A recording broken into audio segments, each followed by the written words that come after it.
네, 2026년 경제는 민주당 첫 강의를 시작하겠습니다. 중간에 자르려고 했는데 의원님들이 왜 본인이 나올 때까지 기다리시는 것 같아갖고 끝까지 다 하고 확인을 하셨으니까 이제 시작을 하겠습니다. 오늘은 첫 강의인 만큼 2026년도 전체적인 조망을 하는 시간입니다. 최선의 엠브레인 트레인드 센터장께서 트렌드 설명해 주시고요. 홍성국 자문위원장께서 핵심 경제 이슈를 짚어주실 예정인데요. 그 전에 김태년 대표님의 인사와 함께 시작하겠습니다. 마이크 좀 전달해 주시죠.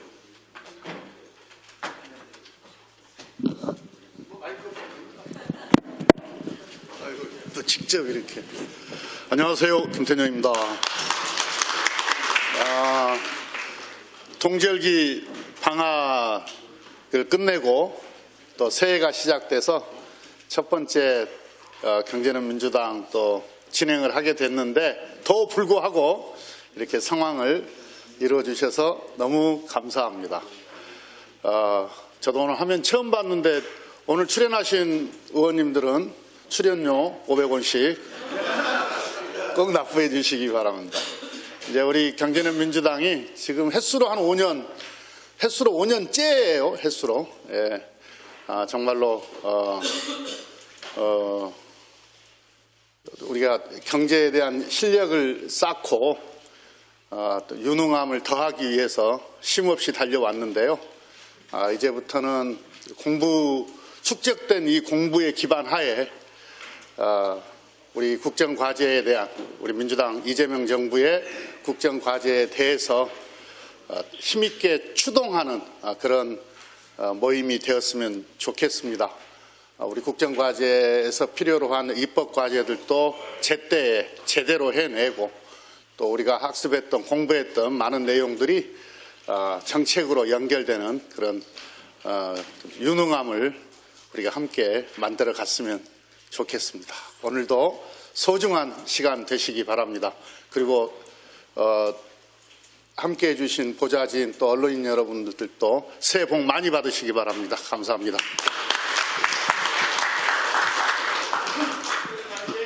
네, 다음은 최선의 엠브레인 트렌드 센터장께서 2026년 트렌드 전망을 설명해 주실 텐데요. 인터넷 찾아보시면 우리 센터장님이 계속 매년 이렇게 트렌드 전망하는 그런 책도 내시고 이런 분야에서는 일가견이 있는 분이라서 힘들게 모셨습니다. 최선의 선태장님을 큰 박수로 모시겠습니다.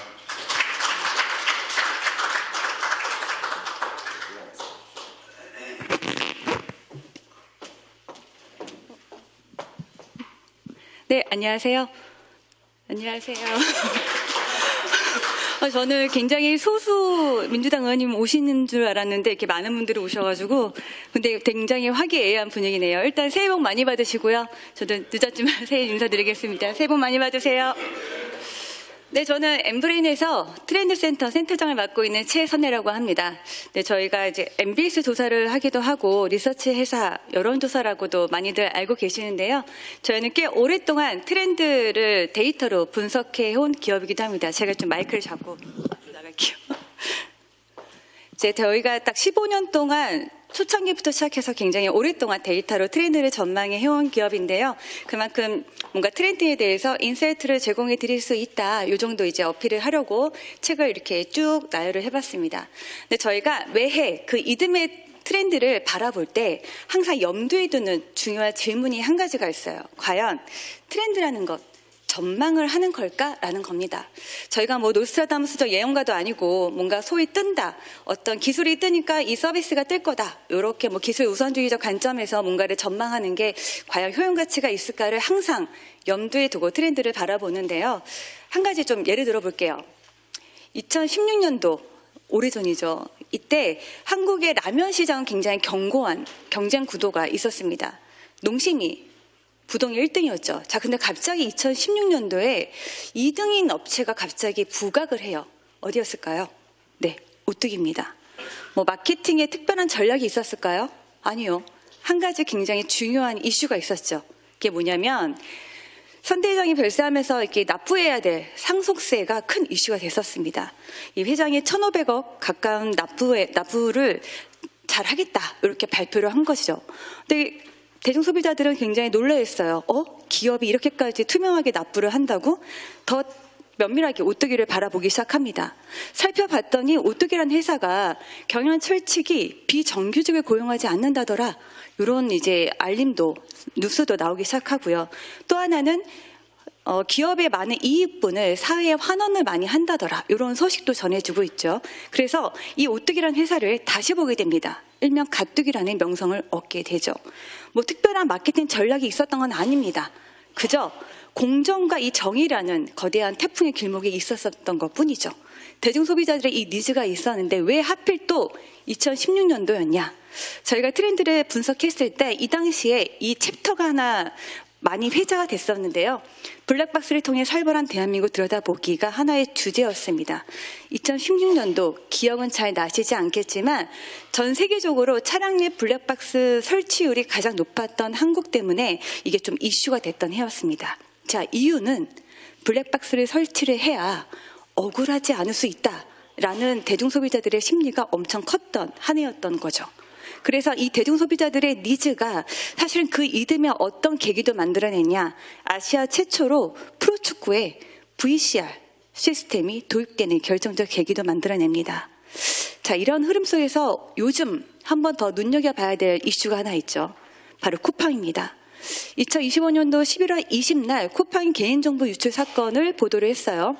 자, 근데 저희가 트렌드센터에서는 이 이슈가 별 타격감은 주지 않을 거다라고 예상은 했었습니다. 왜냐하면 그동안 소비자들이 쿠팡의 어떤 잘못된 점을 모르진 않았어요.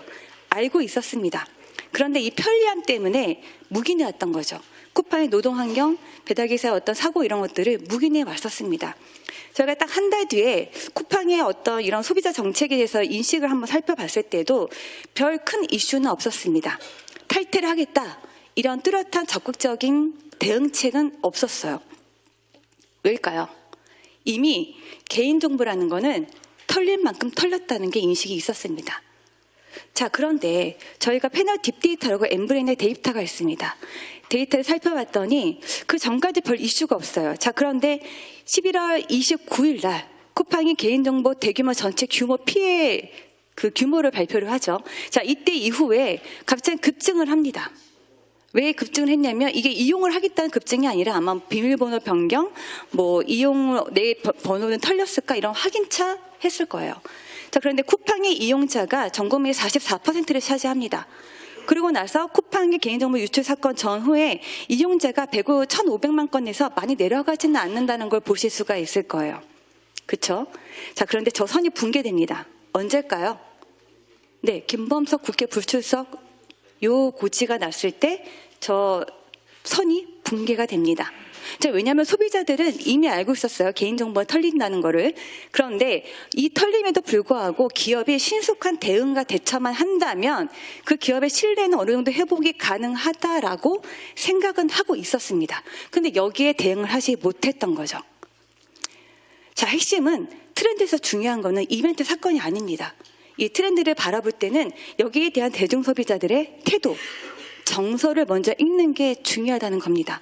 그래서 제가 오늘 말씀드린 내용도 대중소비자들의 태도, 정서에 대한 말씀을 드리려고 하고요. 저도 대중소비자들의 입장을 대변하는 입장에서 몇 가지 트렌드에 대한 얘기를 드려볼까 합니다. 자, 저희가 올해 전망한 영역은 크게 세 가지였는데요. 첫 번째는 나이 무용론, 이제 세대나 나이의 변수의 경계가 없죠. 그거에 대한 내용을 하나 다뤘고요. 두 번째는 뉴욕타임즈에서 이제 AI, 올해의 인물로 뽑혔죠. AI를 빼놓고 얘기할 수는 없습니다.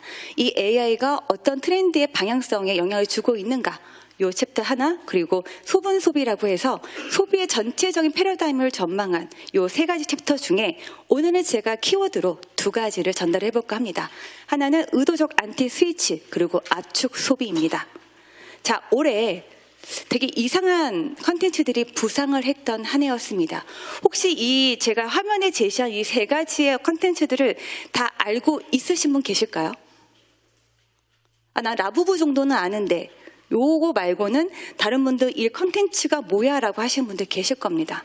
그런데 이 컨텐츠들 잘 보시면 묘하게 불편하고 묘하게 킹받게 하거나 저는 쌉 T인 사람이라 F 감성이 별로 없는 사람이라 사실 이 인형들 오른쪽에 있는 인형들 귀엽지 않습니다. 징그러워요. 근데 이 라부부, 몬티치, 그 다음에 퍼글러 같은 이 인형들이 굉장히 인기를 끌고 있습니다. 너무 이상한 현상이었어요. 왜 이럴까? 저희는 이 현상들이 부각하는 첫 번째 이유로 요걸 주목했습니다. 2025년도 7월에 유튜브가 임급동을 폐지한 정책에 한번 주목을 했어요.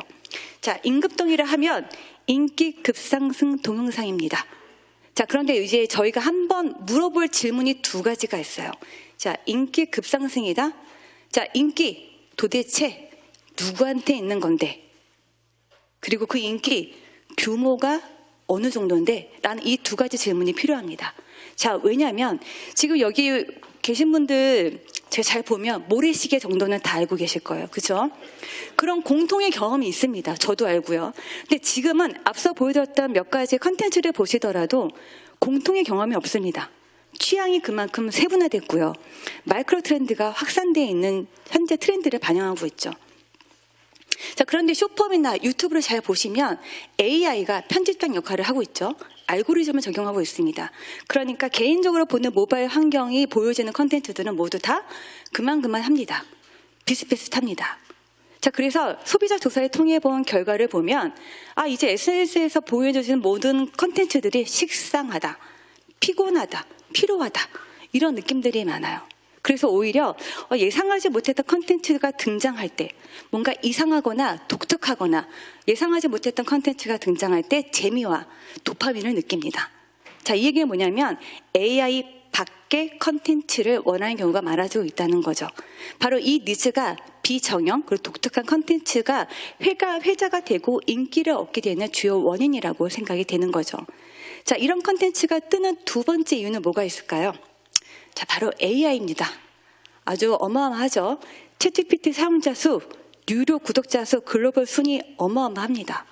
저희 엠브레인 조사를 통해서도 챗GPT 사용자 경험, 그리고 이 챗GPT 같은 생성형 AI가 일상생활에 미치는 영향력이 거대하다. 이 정도 체감도가 벌써 10명 중 8, 9명에 달할 정도로 이루고 있어요. 체감도가 큽니다. 자, 그런데 AI 점점 더 완벽해지고 있죠. 저는 엊그제 얘 보고 너무 놀렸습니다. CSA를 뒤집어 놨죠. 그 주가도 막 폭등을 했습니다. 그리고 이런 댓글이 있어요. 진정한 금속 노조가 탄생했다. 정말 완벽한 AI가 탄생을 한 거죠. 자, 이렇게 완벽해지고 있는데 이상해요. 대중 소비자들의 반응은 역설적입니다. 왜 역설적일까요? 지금 광고 시장에서는 병맛, B급 컨텐츠들이 더 인기를 끌고 있어요. 여기에 대기업도 많이 들어가 있습니다. 그리고 두 번째는 지금 AI 기술이 발달되어 있으니까 어떤 필터도 굉장히 정교하고 매끄럽게 만들 수 있음에도 불구하고 무보정, 노필터 규칙을 적용한 SNS 앱이 인기를 끌고 있어요.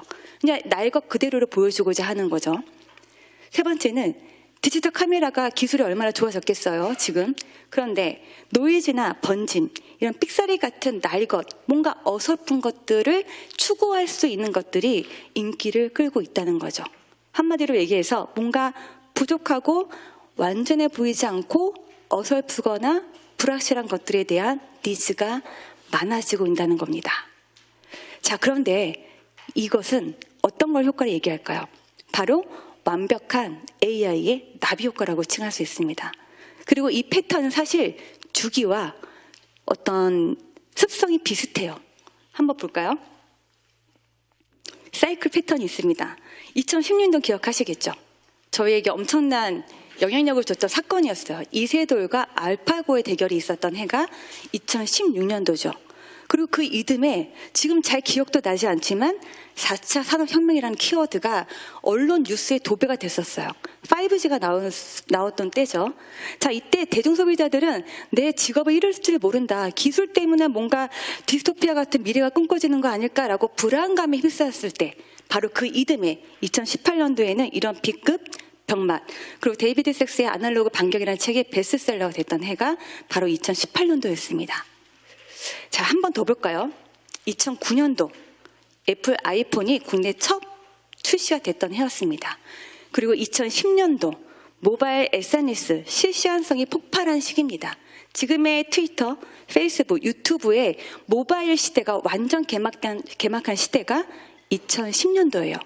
그리고 바로 그 이듬해 지금의 우리가 B급이라고 칭했던 병맛이라는 인터넷 신조어가 등장합니다. 그리고 AI가 완벽해지고 있는 지금 이때 마이클 리스터의 편안함의 습격이 베스트셀러가 되고 G마켓의 컨텐츠가 B급이 되는 이유는 아마 앞서 설명해 드렸던 여러 가지 패턴과 사이클을 따라가고 있는 주기라고 이해하실 수 있을 겁니다. 만약에 사업적 기획을 찾는다라고 한다면 2011년도, 2018년도의 대중소비자들이 어떤 감정을 느꼈는가를 보면은 좋은 힌트를 얻을 수도 있겠죠. 자, 그래서 AI에 대한 반감은 소비자들이 커지고 있습니다. AI가 완벽해지고 정교해질수록 거기에 대한 카운터 흐름이 많아지고 있다는 거예요. 그리고 기업도 여기에 반응을 하고 있죠. 우리는 AI 반대에 안티 AI 광고를 하는 기업들이 많아지고 있습니다. 정리하면 대중은 지금 AI가 완벽해지고 알고리즘이 정교해질수록 뭔가 의도적으로 안티 스위치를 연다는 거죠. 원래 트렌드를 바라볼 때는 어떤 메인스트림이 있을 때 저희는 항상 예의주시하는 게 있습니다. 바로 카운터 흐름이에요. 거기에 결핍을 느낀 대중소비자들의 방향성에 뭔가 정책이든 소비든 기업의 전략이 다 맞아떨어져야 된다는 생각을 저희는 갖고 있습니다. 자, 이렇게 흐름이 이어지게 되면 저희가 어떤 트렌드를 전망해 볼 수 있을까요?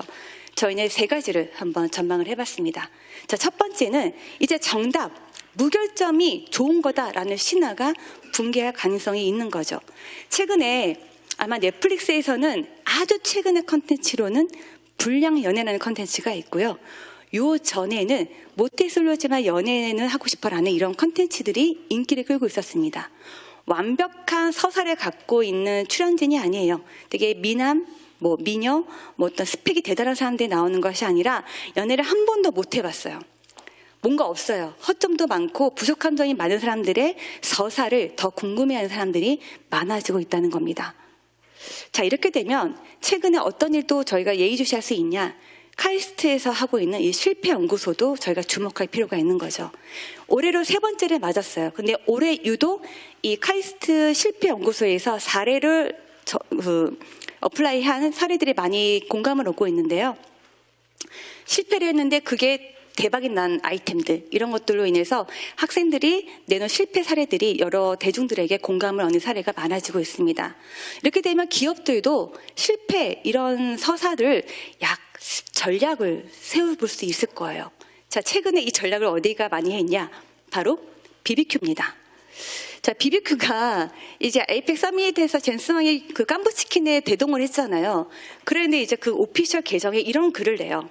백날 마케팅 기획해봤자 젠스왕이 안 오는데 저걸 어떻게 이겨내냐. 요거를 오피셜 계정에 올리니까 바로 거기에 대한 대중소비자들의 반응이 올라오죠.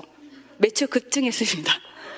그러니까 기업이 내가 아무리도 뭐가 안 될 것 같은 사례도 어필을 하면 대중소비자들에겐 그것이 진정성 있고 뭔가 우리 공감해줄 수 있는 콘텐츠가 될 수도 있다는 거죠. 이것도 한번 예의 주실 필요가 있습니다. 자, 2번째는 비정형 소통 콘텐츠가 급증한 가능성이 있다는 거예요. 이건 뭐냐면 지금은 이제 아마 유튜브를 보거나 쇼폼을 보시는 분들은 이거 AI가 만들었나? 를 구분하려고 한 니즈가 요즘 점점 커지고 있다는 것을 느낄 겁니다. AI가 있네, A가 될 거예요. 이 말은 뭐냐면 AI 한 것과 휴머나이즈 한 것을 구별하려는 니즈가 커지고 있고요. 인간이 만든 콘텐츠에 더 후한 점수를 주는 경우가 많아지고 있다는 거죠.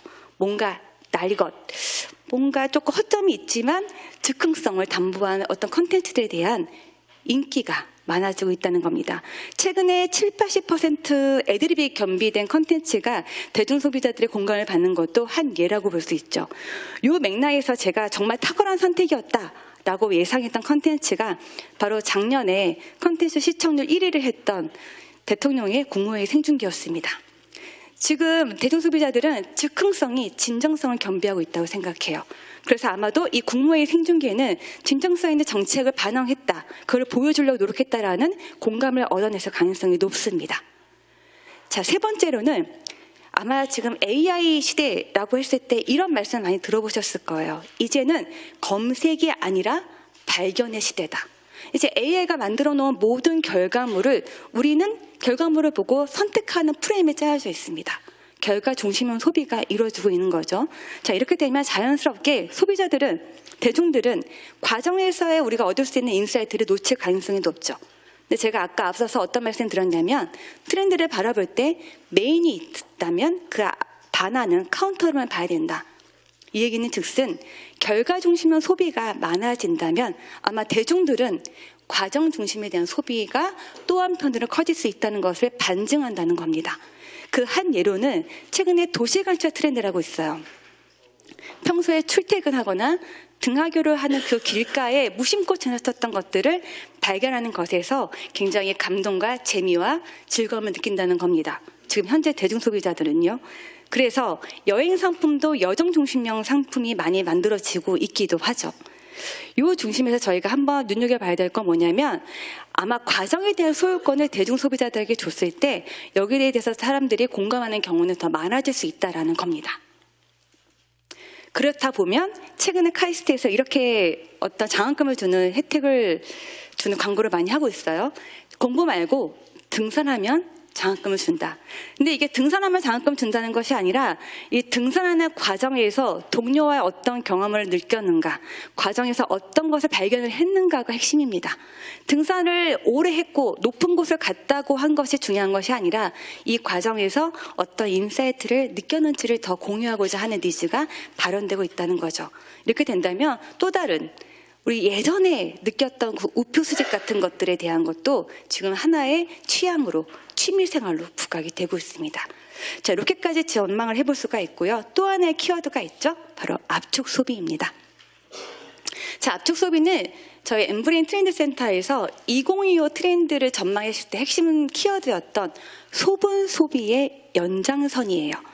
저희가 2025년도 트렌드를 전망하려면 2024년도의 현상들을 바라봤겠죠. 근데 2024년도 하반기부터 2025년도 상반기에 어떤 일이 있었냐면 대중소비자들의 일상의 소비가 작아지고 쪼개지고 세분화되는 트렌드를 보였습니다. 의식주를 본다면 약간 기억하실까요? 조각가일이라는 게 있었어요.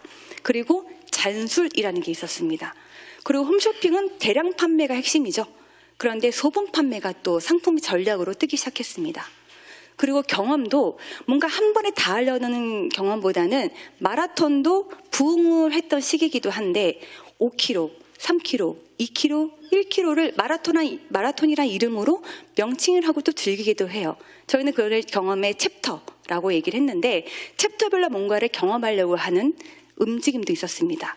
그리고 셀프 분석도 MBTI로는 끝나지 않아요. 이제 염색체 분석까지 하는 나노 단위로까지 나를 분석하려는 니즈가 많았던 해가 2024년도 하반기였고요. 그 흐름은 2025년도 상반기까지 계속 쭉 이어져 왔습니다.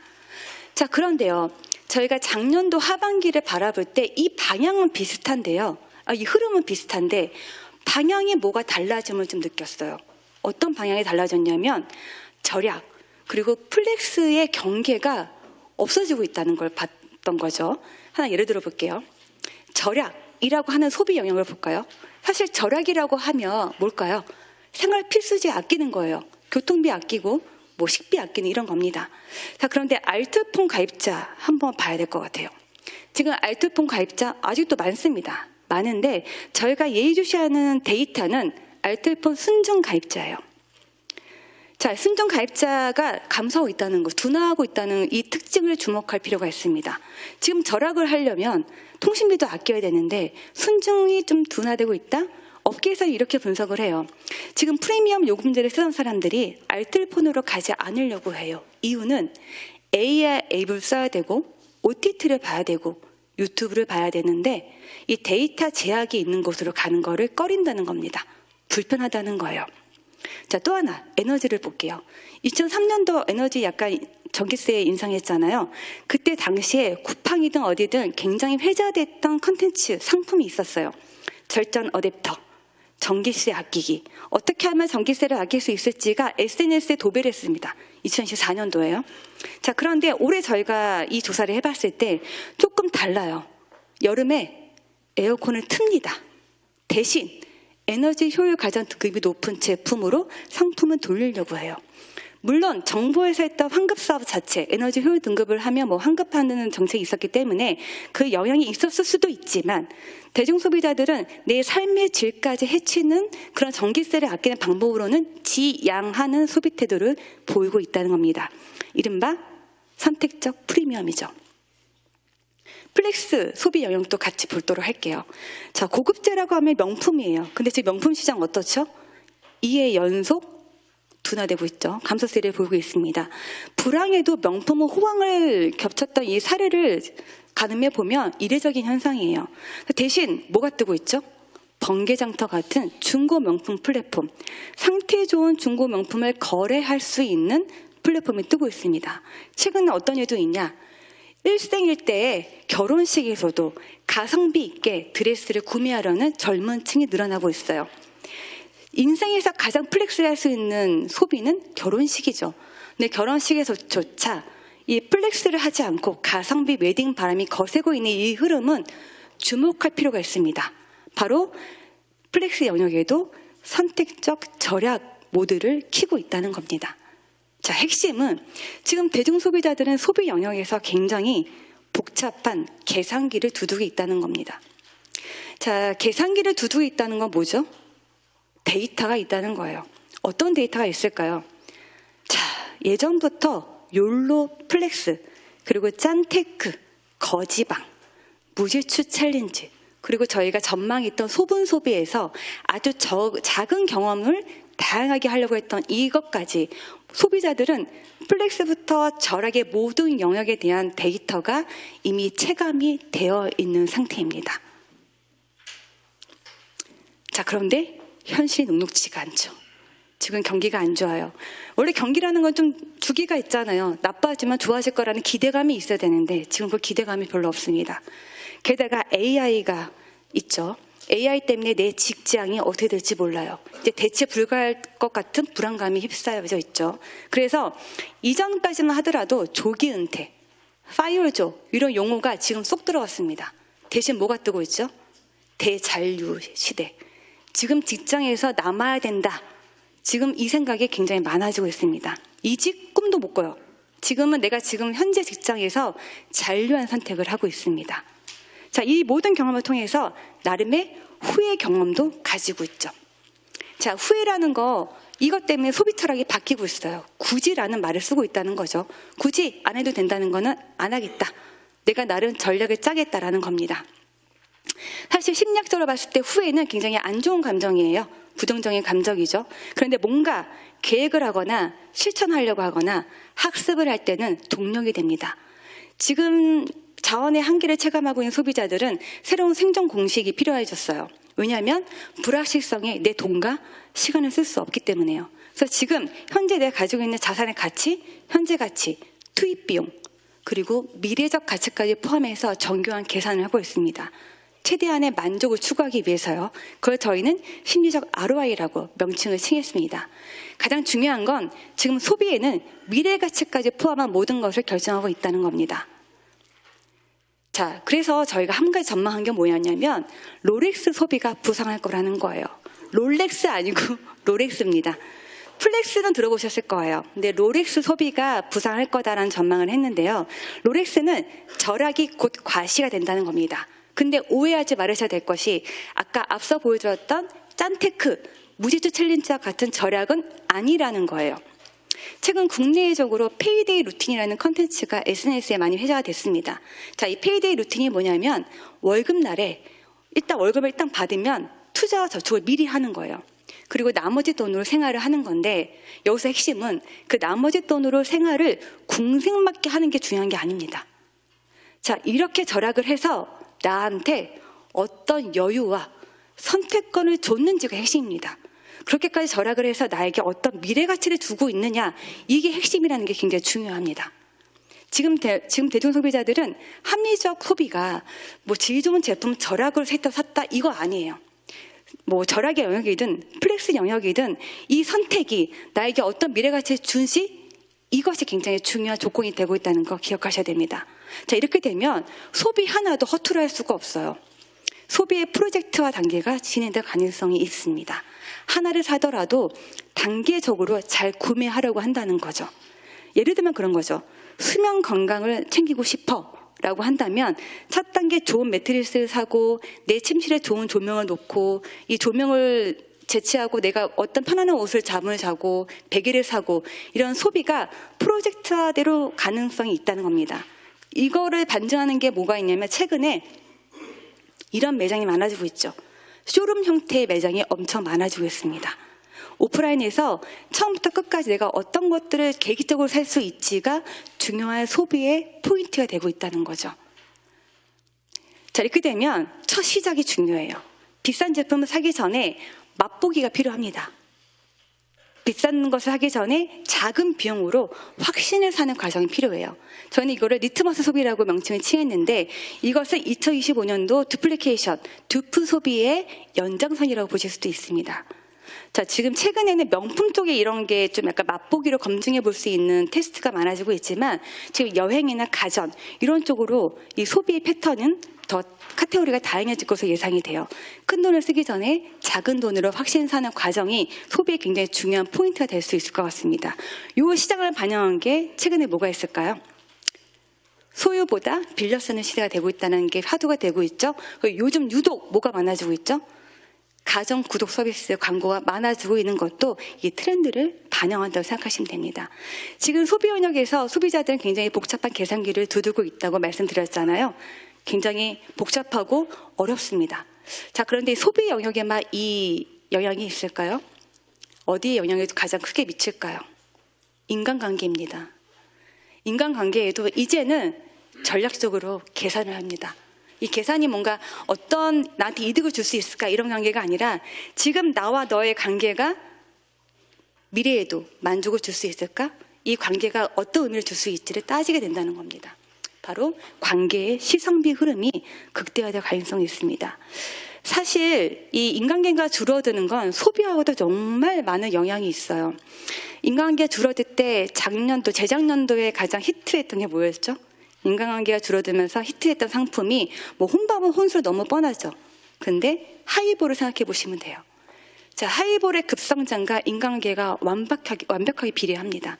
근데 하이볼 뭐 술집에서 먹는 거 아니야? 라고 하실 수도 있을 거예요. 그런데 편의점에서 그리고 대형마트에서 이 하이볼의 판매가 역대급이라는 걸 추정할 수 있는 데이터가 있죠. 바로 토닉워터. 이 판매율이 1등을 찍었습니다. 토닉워터는 그냥 먹는 음료가 아니에요. 뭐 타먹는 음료죠. 위스키와 함께 타먹는 거죠. 근데 편의점과 마트에서 토닉워터가 급성장을 했다? 이건 하이볼이고 이건 집에서 먹는 술이다. 관계가 줄어드는 것과 관련이 있다라고 볼 수가 있죠. 어쨌든 지금 소비자들은 인간관계에도 전략적으로 계산을 하고 있습니다. 내 관계가 미래적으로 어떤 가치가 있을까를 계산한다는 거죠. 이렇게 되면 지금 선배한테 어떤 조언을 얻으려고 하는 것도 지양할 수 있어요. 선배 말고 AI한테 물어보죠. 걔네 욕먹고 싶지 않으니까 AI한테 내가 이렇게 했는데 이거 잘못된 거야? 이렇게 질문을 하고 조언을 받고 도움을 청하고자 합니다. 그래서 처음부터 어떤 관계를 맺을 때도 나랑 잘 맞는 사람인지를 따지려고 해요. 매칭 서비스 이용하는 것도 그렇고요. 사주팔자 앱으로 통해서 남자친구를 만나려고 하는 경우도 많아지고 있습니다. 처음부터 저 친구가 나랑 맞는 사람이야? 를 따진다는 겁니다. 되게 씁쓸한데요. 저는 근데 약간 공감도 돼요. 이게 시간과 돈이 없으니까 허투루 쓰고 싶지 않은 젊은 층의 어떤 마음도 조금 공감이 됩니다. 제가 이제 20살 넘은 대학생 아들이 있는데 그 아들이 이렇게 연애를 하려고 하더라고요. 처음에는 이거 미쳤나 했는데 근데 이제 공감이 돼요. 돈 아껴야지라고 하면서 그 얘기를 하는데 그렇담 그러렴 이렇게 저도 뭐 하게 되는데 어쨌든 관계자산도 전략적 배분 태도로 이어질 수 있다는 거 중요한 포인트가 될 수 있습니다. 최근에 재미있는 현상이 하나 있어요. 경도. 지금 혹시 경도를 기다리며 드라마 보신 분 계세요? 일요일날 끝났는데 그 경도가 아니라 경찰과 도둑이에요. 저희 어렸을 때 경찰과 도둑 게임 해보셨죠? 근데 이 젊은 친구들은 이걸 해볼 수가 없어요. 왜냐하면 이걸 할 만큼 사람도 없습니다. 친구도 없고 동네 친구도 별로 없어요. 근데 이 게임이 재밌다고들 해요. 그런데 하고 싶어요. 그래서 당근에 이런 모집글이 올라와요. 경찰과 도둑 구해요. 술래잡기에 빠진 젊은이들. 어이가 없지만 이 한강공원 같은데 이 모임을 하고 그냥 헤어져요. 뭐 이벤트도 없어요. 뭐 뒤풀이도 없습니다. 그냥 이 게임하고 가요, 집에. 근데 도파민 폭발. 기성세대는 전혀 이해가 되지 않지만 이 친구들은 굉장히 효율적인 인간관계고 내가 즐길 수 있다. 이런 관계를 통해서 또 하나의 재미를 느낄 수 있다라고 생각한다는 거죠. 굉장히 중요한 포인트입니다. 자, 마지막으로 말씀드릴 거는 지금 제가 말씀드렸던 이 모든 트렌드가 고농축 라이프를 추구하는 방향으로 소비가 이루어진다는 거예요. 제가 아까 키워드 뭘 말씀드렸죠? 압축 소비라고 말씀드렸죠. 압축 소비의 방향이 모두 고농축으로 간다는 거예요. 이 트렌드를 반영한 게 뭐냐면 바로 제철 코어입니다. 제철 코어 요즘 많이 들어보셨죠? 현재는 음식, F&B 쪽에 이 제철 코어가 많이 포커싱 되어 있어요. 그래서 이제 술도 고도수를 먹으려고 합니다. 한 잔을 먹어도 약간 도수 높은 술을 먹으려고 해요. 그러니까 고농축. 이제까지는 작은 경험을 여러 번 경험을 했다면 이제는 그 작은 경험도 나에게 심리적 ROI를 따져서 만족감을 높이려면 그 경험 자체도 고농축이어야 돼요. 돈과 자원이 없으니까요. 그래서 지금 F&B 쪽에 초점이 맞춰져 있는 이런 제철 코어 트렌드는 어디로 영향을 미치고 있냐면 이제 여행도 여기저기 다니는 것보다 한 군데에서 집중적으로 경험할 수 있는 여행에 대한 니즈도 많아지고 있습니다. 소비 쪽 말고 경험 쪽으로 본다면 이럴 수도 있어요. 지금 흑역사 같은 거 있죠. 개인이 살면서 이거 내가 왜 했지? 이 후회의 경험을 남기는 겁니다. 근데 또 카운터룸도 있겠죠. 좋은 기억, 성취 이런 것도 기록을 남기려고 한 니즈가 커지고 있다는 거죠. 지금 소비자들은 뭐 하나를 하더라도 고농축 경험을 추구하는 소비 방향으로 모든 자원을 배분을 하고 있습니다. 자, 정리하면 이래요. 저희가 2025년도 전망했던 건 소분 소비였습니다. 작은 경험을 여러 번, 여러 개, 작게, 다양하게 하는 그 소분 소비가 지금은 아주 고농축의 심리적 만족을 추구하기 위해서 심리적 ROI라는 계산법으로 추구하는 고농축의 만족을 추구하는 압축 소비로 간다는 거죠. 여러 가지 방법들이 있습니다.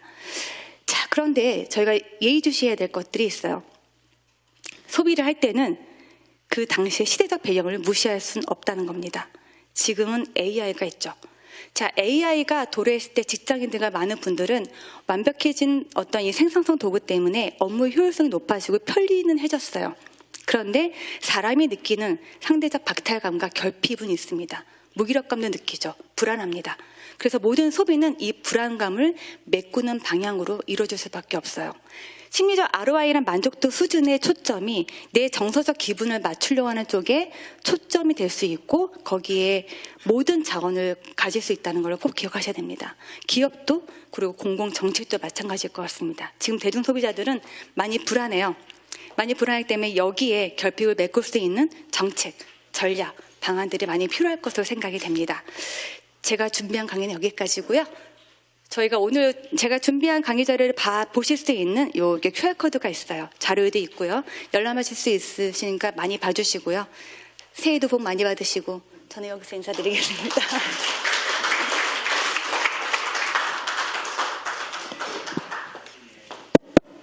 새해 복 많이 받으십시오. 복은 받는 게 아니라 저는 인사를 그렇게 했어요. 복 많이 만드세요라고. 저절로 오는 게 아니라 자기가 복을 만드는 거지 뭐 누가 주겠습니까? 좀 전에 강의를 들으면서 저는 이런 생각을 했습니다. 그 소비라는 거를 정치로 바꾸고요. 소비자를 유권자로 바꾸면 딱 맞을 것 같습니다. 그래서 이 내용을 보좌관들하고도 다 공유해 갔고요. 이걸 소비로 바꾸면 올해 지방선거에서 제가 필승할 거다라는 생각이 듭니다. 예? 거의 불가능한 얘기예요? 최근에 회색 코뿔소 얘기가 한 2-3주 전에 나왔다가 요새 쑥 들어갔는데 하여간 올해 경제와 관련해서 지금 의원님들 입장에서 좀 중요한 내용들 좀 적어놨습니다. 정부가 드디어 처음으로 이제 이재명 정부에서 하려는 대전환이라고 하잖아요. 그래서 의원님들이 변화와 전환이라는 용어를 구별해서 쓰셔야 됩니다.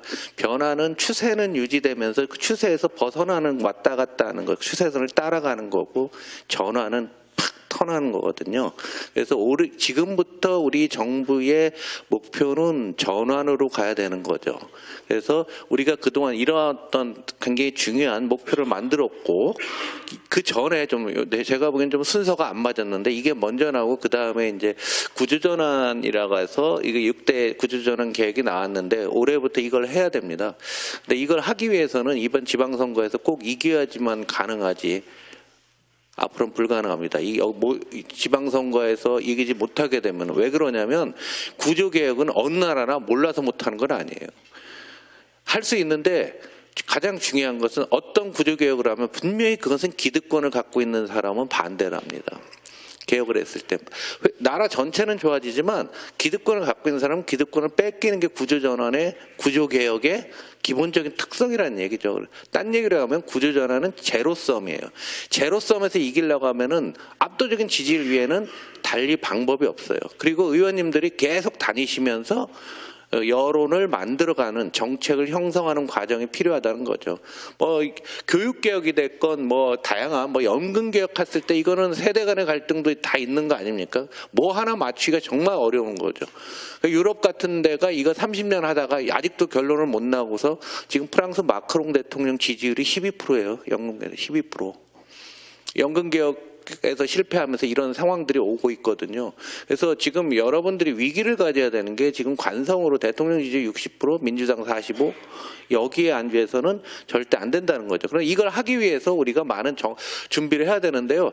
일단 올해 스케줄을 그 자료에 있으니까요. 여러분들 스케줄에 좀 많이 좀 넣어주시기 바랍니다. 올해 외부가 굉장히 많이 있는데 이번에 CES회의 지난주에 발생했는데 지금 우리 경제는 민주당에서 그 특파원을 보내갔고요. 거기서 자료를 다 만들어서 다음 주에 CES의 최신 기술 동향에 대해서 경제는 민주당에 강의가 있으니까 빼먹지 마시고 특히 좀 저기 보좌관들 좀 데려오시고 아침잠 많은 보좌관들 좀 조져갖고서 이거 공부하러 데려와라. 여기 온 보좌관들 참 대단한 보좌관들이야 내가 보면. 다보스 포럼도 있고요. 그 다음에 3월 첫째 주에 중국 양회가 있죠. 그 다음에 요거 굉장히 중요해요. 4월에 그 트럼프와 방중을 해갖고 중국 가서 회담하는데 이게 국제 질서에 어떤 영향을 볼지 모르는 거고요. 그 다음에 이제 5월 달에 보면은 미국의 연준 이사회 의장을 이제 바꾼다고 하죠. 그 다음 우리 6월 3일 날 전국 지방선거 있고요.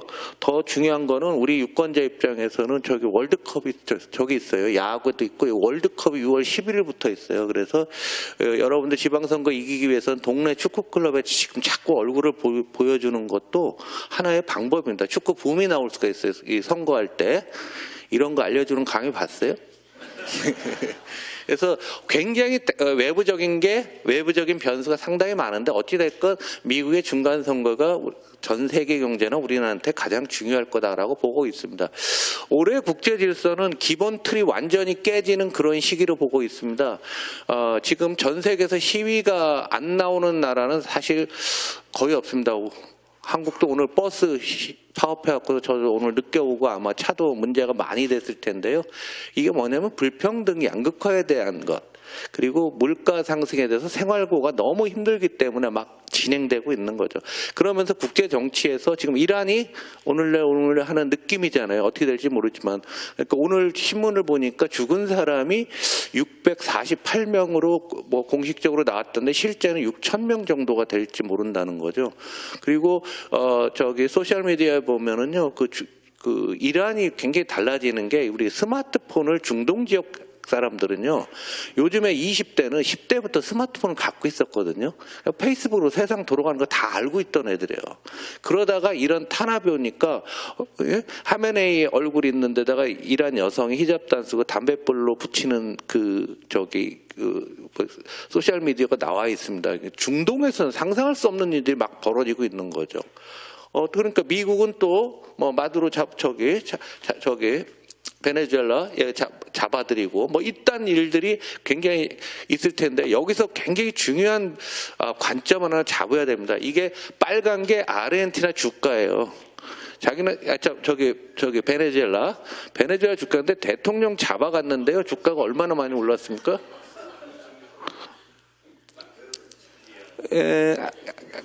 저기 아르헨티나 밀레이가 나온 다음에요. 주가가 이렇게 많이 올랐어요.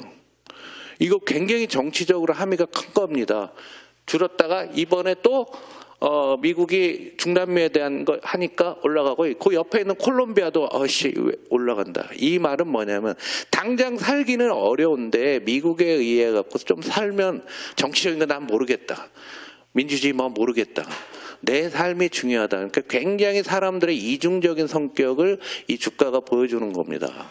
그래서 이 부분은 우리가 해결할 수도 없는 거지만 지금 우리 사회가 이렇게 바뀌고 있다는 것을 여실히 보여주고 있는 거예요. 참고로 이런 그림은 어떤 언론에도 안 나는 거예요.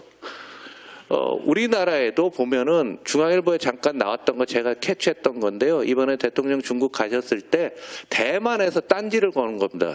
회담하기 전날 이러이러한 것이 중국이 요구할 거다라고서 했고요. 우리나라 언론에 중앙일보만 나오고 나머지는 안 나왔는데 그러면 중국이 이걸 주겠다. 이딴 얘기로 나오면서 국제 질서가 굉장히 혼탁하면서 각자 도생으로 가고 타국을 마구 때리면서 그 과정에서 나의 이익을 지키려는 개인적인 이기심이 극대화되고 있는 게 현재의 상황이다라고 봅니다. 문제는 미국이 경제적으로 할 수 있는 게 이제 별로 없어졌습니다. 관세 대부분 다 타결이 됐잖아요. 관세가 다 타결되니까 이제는 미국에서 트럼프 대통령 지지율 떨어지죠. 미국 경제 그저 그렇죠. 쏘쏘하죠. 재정 적자는 계속 커지고 있죠. 할 게 없으니까 국제 질서로 관심의 틀을 확 바꾸는 겁니다. 이건 제가 이 자료를 만들면서 토요일 날 하루 연합뉴스 국제면에 있는 기사만 쭉 적어놓은 거예요. 연합뉴스 국제면에. 어마어마한 것들이 미국이 나오는 거죠. 그런데 그 미국이 하는 정책을 이거라고 합니다. 매드맨 시어리. 한국말로는 제가 번역을 안 하겠습니다. 예? 이게 유명한 저기잖아요. 그분의 큰형님의 어떤 정책인데 지금 이제는 이렇게 써있죠. 이거 나온 지 꽤 오래된 책이에요. 2013년 저기 2001기 때는 트럼프 테이크 온 더 월드. 어떤 방식으로 해서 아마 우리 그 외통위 같은 데들 올해 굉장히 신경을 많이 써야 됐고 외교부나 이런 데서 큰 그림으로 좀 잘 좀 보셔야 될 것 같습니다.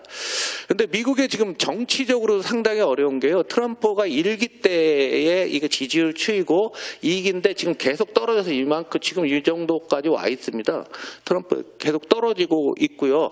그리고 원래 지난 주말에 그 관세가 위헌이다라고 해서 위법이다라는 판결이 날라고 했었잖아요. 그러다가 14일로 옮겨졌다가 지금 2월 9일이냐 뭐 계속 지연되고는 있는데요. 이런 것들이 지지율이 떨어지는 것들이 트럼프 안에서 미국 내에서 균열이 나오고 있는 거죠. 그러니까 미국 대법관들이 다 보수 쪽임에도 불구하고 이 관세 정책은 문제가 있다라고 생각하고 있는 거죠. 이게 나오게 되면 또 어떤 연론이 나올지도 모르겠다라는 얘기입니다. 그래서 11월 달에 중간 선거가 있는데 중간 선거하면 항상 집권당이 이 하원 의석이 이렇게 줄었다는 얘기예요. 그리고 상원도 평균 세석, 하원은 더 많이 줄었고 그때는 거기에 따라서 정부가 세입은 줄고 재정 적자를 내서 경기를 부양했는데 지금 미국이 이걸 할 수가 없어요. 재정 적자가 너무 많아서 세입을 더 줄이기도 어려워요. 해놓기는. 그런데 재정 적자를 내갖고 공공 소비를 확대하는 방안을 할 수가 없는 게 상황이죠. 왜? 너무 빚이 많으니까 어쩔 수가 없는 그런 상황입니다. 그래서 지난 11월 달에 뉴욕의 맘다니가 됐었던 그 선거에서 민주당이 엄청난 약진을 했고요. 이 부분 때문에 그 이후에 뉴욕 시장 선거 이후에 트럼프가 경제적인 거로 안 되니까 전부 해외 쪽으로 나서는 거로 정책 전환이 있었던 거죠. 참고로 앞에서 엠브레인에서 발표했던 그 내용을요, 뉴욕에서 맘다니가 제대로 활용한 겁니다. 이번에 우리 그 당에서 선거 전략에 참여하시는 분들은 맘다니 전략을 잘 보셔야 되는데 바로 직접 소통하면서 유권자들을 굉장히 많이 분석을 많이 해갖고 거기에 맞는 그런 정책들을 했었습니다. 어찌됐건 이렇게 되게 되면은 어떤 상황이 되냐면은요, 지금 11월 선거에서 공화당이 이길 확률이 이 자료는 못 넣었는데요. 어제 보니까 20%고요. 민주당이 이길 확률은 60%까지 올라와 있습니다. 미국 내에서. 요게 어떤 영향을 줄지 면밀하게 잘 좀 보셔야 될 것 같아요. 근데 지금 미국 경제는 어떤 상황이냐면 밑에 게 성장률이고 위에 게 물가인데요. 요게 2% 라인이에요. 항상 제가 2%를 강조했는데요. 성장률은 2%에서 조금 더 올라갈 겁니다. 이만큼. 근데 물가가 잘 안 떨어지는 거예요. 미국은 성장률을 올리고 물가 좀 떨어뜨리면 좋은데 왜 이렇게 물가에 집착하느냐? 미국 경제의 70%가 소비인 나라입니다. 자기네가 생산하는 게 아니에요. 소비가 가장 중요한 시점이기 때문에 그렇다는 얘기죠.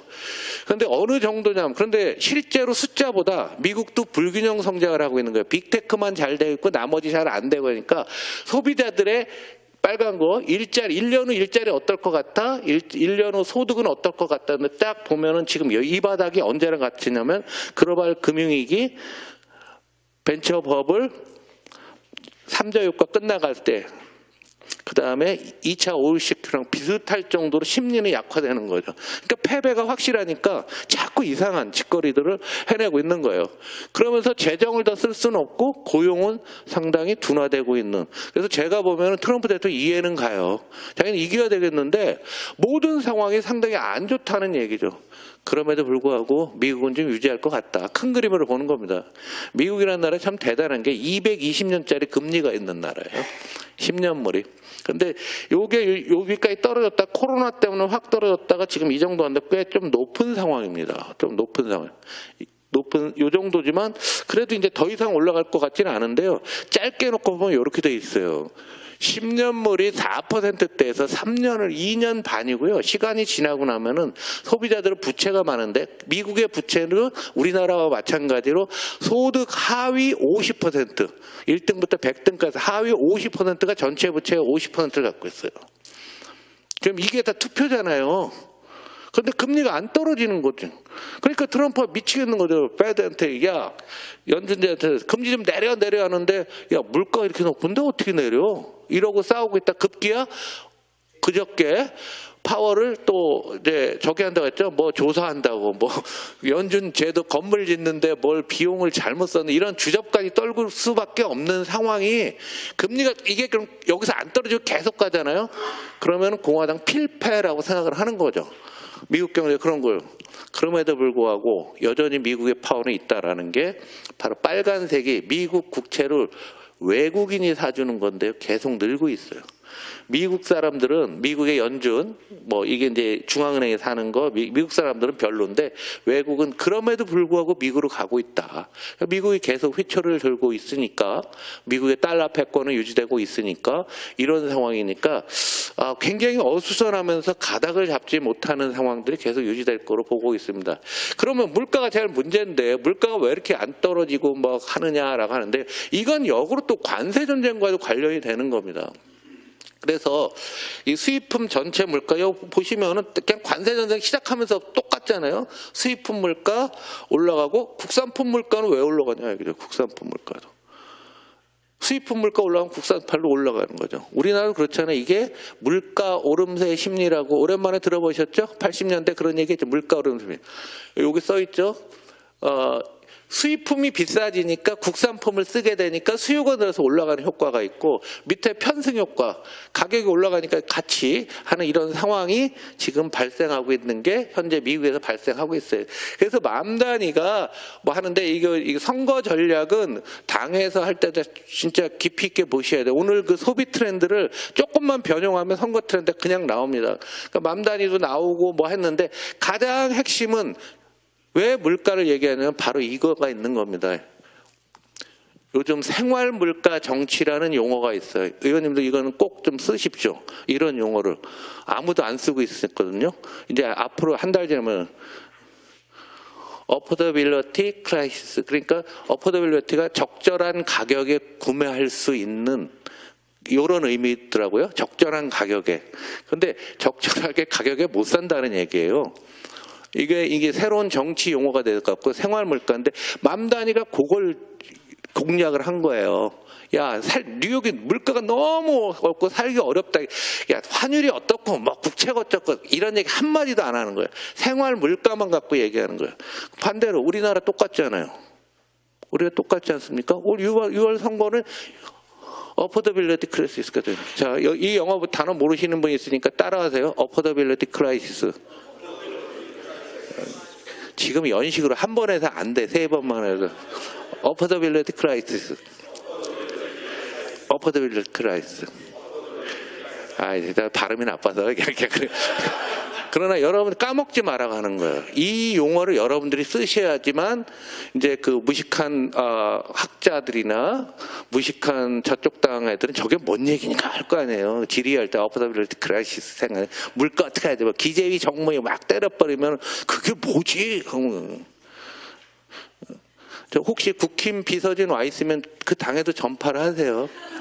그런데 지금 생활 물가 수준이 밑으로 가는 게 비싼 거거든요.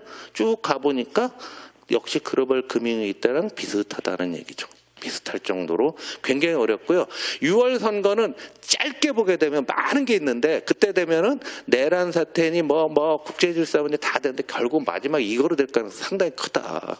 그래서 여러분들 신경 잘 쓰시고요. 물가에 대해서 잘 알고 적어도 대변인실에 그래서 물가 얘기를 또 계속 여러분들이 해주시는 게 여러분한테 상당히 좋다라는 생각이 들어요. 그래서 연준 의장도 바꾸고 있는데 뭐 이분이 되네 저분이 되는데 요새는 또 이분으로 좀 가고 있어요. 여기도 뭐 트럼프 대통령이 찜하는 건데 이 친구가 한다는데 좀 강경한데 모르겠습니다. 어찌 될지는. 우리나라는요. 한국 경제가 좀 달라졌습니다. 전망이.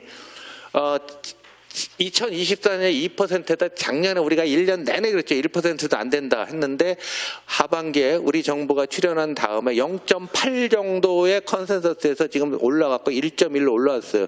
이유는 전적으로 우리 정부의 민주당 정부의 출범에 대한 효과가 상당히 강하고요. 올해도 1.7, 1.8에서 2%를 넘기는 거로 예상되는 게 컨센서스예요. 이 숫자 좀 외우세요. 이 숫자는 작년에 0.7, 0.8 했는데 우리 정부가 정권을 잡아서 지금 1%로 넘겼고 내년에는 올해는 2%를 넘길 것 같다. 그리고 이거는 뭐 변화가 없습니다. 더군다나 빨간 건 수출, 파란 거는 내수예요. 그러니까 수출과 내수가 좀 균형되게 성장할 것 같다. 이게 우리 정부의 경제 성적표입니다. 그러나 여기에는 뒤에 허수가 있어요. 뒤에 다시 말씀드릴게요.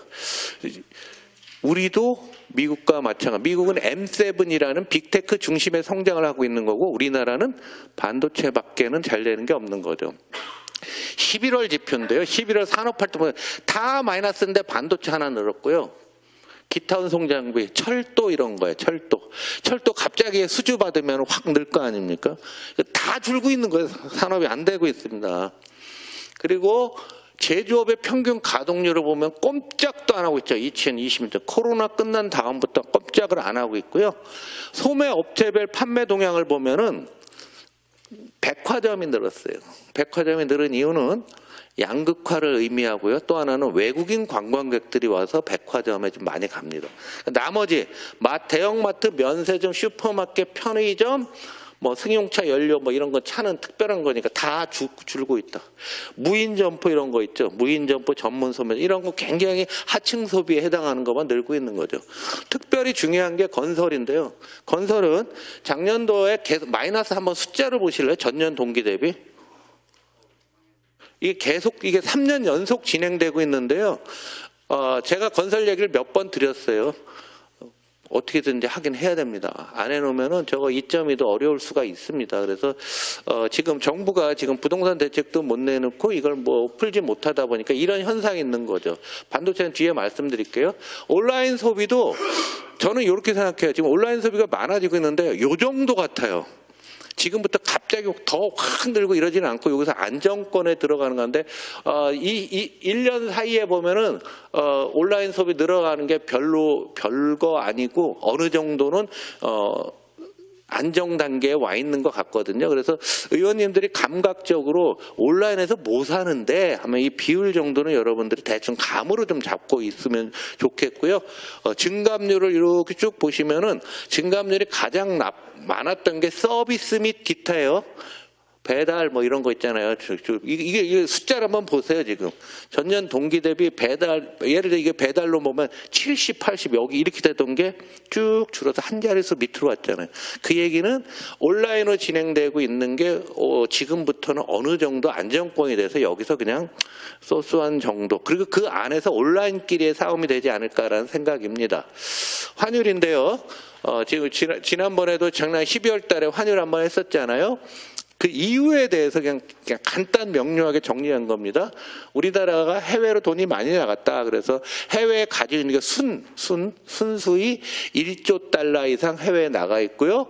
국민연금과 국내 금융기관들의 해외 투자 그동안 지속적으로 누적됐던 거고, 관세 협상 때문에 돈 더 나가야 되고, 그것에 기반해서 무역수지 흑자난 제조 기업들이 달러로 돈을 보유하고 있고, 이것도 중요한 겁니다. 우리나라 금리가 미국보다 이렇게 낮기 때문에 우리나라보다는 미국에다 채권 투자가는 미국에다가 돈을 달러로 갖고 있는 게, 미국이 우리나라보다 금리가 높잖아요. 그리고 환율도 미국이 달러가 우리나라 원화가 약세가 되니까 갖고 있는 게 좋으니까 이것을 막을 수는 없는 거죠. 그리고 궁극적으로는 우리나라 성장률이 낮아졌기 때문에 환율이 좋을 리가 없다라는 거죠. 그 얘기는 우리가 무역수지 흑자를 계속 나고 있고 작년도 최대 흑자를 났지만 그거보다 더 많이 나가고 있다. 그럼 이 균형을 좀 잡아야 주는 거는 올 상반기 내내 있을 거고요. 이런 것 때문에 지난해 말에 정부가 환율을 확 눌렀죠. 항상 연말에 누릅니다.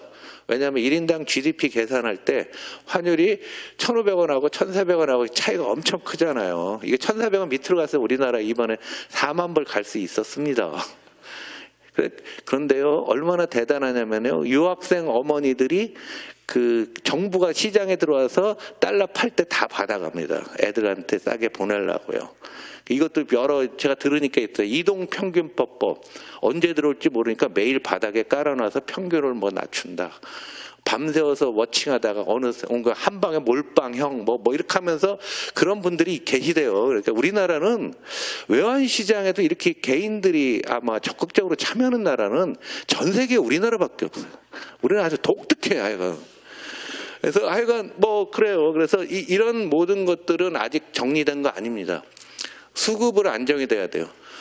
쭉 눌러놓으니까 또 어떤 사람들은 달러로 바꿔서 미국 주식 사러 갔잖아요. 지난주에 미국 주식 어마어마하게 많이 샀어요. 웬일이야, 1,440원대면 이거 1,500원대면 거기서 60원 그냥 멀잖아요. 매우 어려운 상황이죠.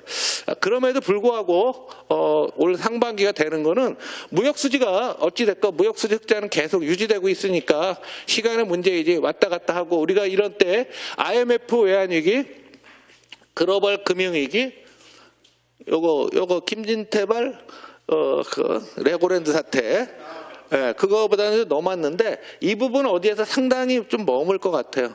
머물고 나서 어느 정도 안정을 찾아야 되는 상황이 될 것 같습니다. 지금 나타나고 있는 게 90년대 일본에서 나타났던 와타나베 아줌마라고 아시죠? 일본의 와타나베 아줌마가 하던 행위랑 우리나라 개인 투자가 행위랑 굉장히 유사합니다. 그래서 그때 나간 돈이 지금 일본을 또 역으로는 받치고 있어요. 일본에 무슨 일이 있으면 그 돈이 일본으로 들어오면서 환율도 방어해 준다든가 하는 거예요.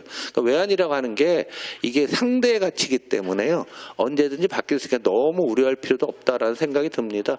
그리고 우리는 지금 올 4월부터 월드 채권 지수에 우리나라 들어가요. 그러면 600억에서 700억 불 정도 유입이 됩니다. 그래서 이번에 환율이 1,500원 가까이 갔을 때 외국인 투자가들이 미리 선취매들이 좀 있었습니다. 그래서 채권은 계속 사고 있고 주식은 별로 안 하고 있으니까 그러니까 너무 이 부분에 올인할 필요는 없다라고 봅니다. 장기적으로 우리나라 금리 한번 어디 보니까 자료에 있어서 본 겁니다. 이렇게 보시면. 그러면 뭐 정책 목적으로 뭘 하는데, 이게 경제 상황, 글로벌 금융위기, 여기는 벤처법을 깨지면서 어려우니까. 또 운빨이거든요, 이것도. 어떤 정권이 출범했을 때는 글로벌 금융위기 때는 금리를 낮추게 되면은 그나마 시장이 좀 안정이 되고, 올라간다는 얘기는 물가가 많이 올라간다는 거 아닙니까? 그래서 노무현 정부 후반이나 이때는 뭐 세계적인 법을 해서 올라갔고, 이명박 정부 들어서 글로벌 금융위기 때문에 팍 낮췄다가 왔다 갔다, 박근혜 정부만 지속적으로 낮추고 문재인 정부 이어봤다가 코로나 때 더 낮췄다가 쭉 올랐다가 윤석열에서 좀 내리고 있어 이제 여기서 옆으로 쭉 간다는 게 일반적인 어떤 상황이에요. 그래서 의원님들은 여기서 선거를 한 번씩 넣어보시면 압니다. 선거를 한번 선을 거보시게 되면은 금리가 낮을 때 항상 굉장히 집권 여당이 상당히 유리하고 금리가 높은 상황에서는 금리가 여당이 불리한 상황이 됐어요. 그래서 제가 아까 생활물가 정치를 영어로 뭐라고 했죠? 까먹지 그렇지 뭐 큰일 났어요. 이제 문제는 내가 불균형 성장 중에서 좋은 쪽이 반도체인데요. 우리나라 작년에 사상 최대 수출했어요. 수출 좋습니다. 그리고 무역 수지 흑자도 이렇게 많이 났는데 환율이 나니까 딴 나라 애들은 의아해하고 있겠죠. 그런데 이 반도체 수출이요, 이 정도로 됐습니다. 한 달에 200억 불. 예? 이거 보면 역사적으로 가장 많은 숫자로 지금 하고 있는 거죠. 너무 많아요. 그리고 지역별로 놓고 보면 미국은 이제 좀 적인데 중국도 반도체 저가품이 나가거든요. 수출 금지 해제 안 되는 거예요. 중국 수출이 좀 늘었고 아세안도 마찬가지예요. 베트남 같은 데서 TV 만들고 냉장고 만들 때 우리나라 저가 반도체를 쓰니까 올라가서 여러모로 다 이번 11월, 12월은 반도체의 경기고 반도체 중심으로 진행될 수밖에 없고 이거는 올 상반기 내내 지속될 거로 봅니다. 그래서 반도체 가격이 잘 보시면요, 이게 운빨이라고 하는 것도 일부 있는 게 우리 정부 출범하고 이렇게 조금씩 낮이다가 가격을 한번 보실래요? 한 6달러에서 저거 얼마 간 거예요? 저 28? 공급 부족에 지금 사재기가 들어가고 있습니다. 근데 이게 장기화된다는 거예요. 근데 반도체 재고는 없고 출하는 계속 넣는 거죠. 그래서 지금 가장 핵심이 오늘 어떻게 될지 모르겠는데 반도체 주식인데요. 삼성전자와 SK 하이닉스예요. 지금 우리 시장의 전 세계 주도주가 SK 하이닉스입니다. 삼성전자를 놓고 보시면 작년에 영업이익이 42조. 그런데 올해 116조예요. 그런데 12월 초반에 2026년 전망치가 얼마였냐면 한 60조 정도였는데 거의 더블로 늘었습니다. 그러니까 이게 연말연시 크리스마스 때 뭐 왔다 갔다 하고 송년하는 동안에 반도체만 어마어마하게 좋은 거죠. 그런데 삼성전자보다 훨씬 작은 SK 하이닉스 보면 44조에서 91조로 그냥 더블이 들어간 거예요. 그럼 영업이익 두 회사를 합치면 91조랑 116조 합치면 207조가 됩니다. 우리나라 상장기업 전체 영업이익이 420조, 30조인데 둘이 반이야. 둘이 반이에요. 그래서 우리가 여기 두 분이 계셨네. 주가 우리가 뭐 5천을 가니 뭐 코리아 디스카운트 했는데 지금 현재로서는 하나도 반영된 게 없어요. 이 반도체 값이 오르기 전에는 그게 맞았어. 왜냐하면 퍼가 10배 밑에서 8배, 9배에서 이게 12배까지 올라간 거예요. 우리 주식의 판단을 20% 정도 높게 봤던 거예요. 그래서 코리아 디스카운트가 해소되나 보다 했는데 이놈들이 돈을 벌어버리니까 퍼라는 게 뭐예요? 주가를 분모인 주당 순이익으로 나눈 거잖아요. 순이익이 확 커져버리니까 이 비율이 떨어질 거 아니에요. 지난 주말에 현재 10.2 정도로 떨어져 있습니다. 그러니까 퍼는 변화가 없었던 거죠. 기업 이익이 낮아지는 거죠. 그러니까 우리가 계속 퍼를 올리고 PBR을 올리고 뭐 이딴 얘기를 했지만은 주식시장에 나타나는 현상이 이거고, 또 하나 우리 개인 투자가들이 여전히 해외로 나가고 있다는 것은 우리가 주식시장에 대해서 이제는 제도가 아니라 문화로 바꿔야 된다. 저는 제도 얘기 한 번도 안 했을 겁니다. 이 자리에서 투자 문화가 중요하다고 했는데 지금 투자 문화라는 측면에서 우리가 얼마나 부족한지를 보는 겁니다. 단 이거는 제가 딱 뒤지다 보니까 이 신한증권회가 제일 세게 잡았어요. 딴 애들은 이거보다 좀 작아요. 그런데 이 정도다라고 여러분들이 좀 보시면 될 것 같습니다. 그런데 이게 그나마 지속될 수 있는 거는요, 반도체 중에서 D램 업체가 전 세계 주도주라고 했잖아요. 그래서 하이닉스가 지금은 주도주인데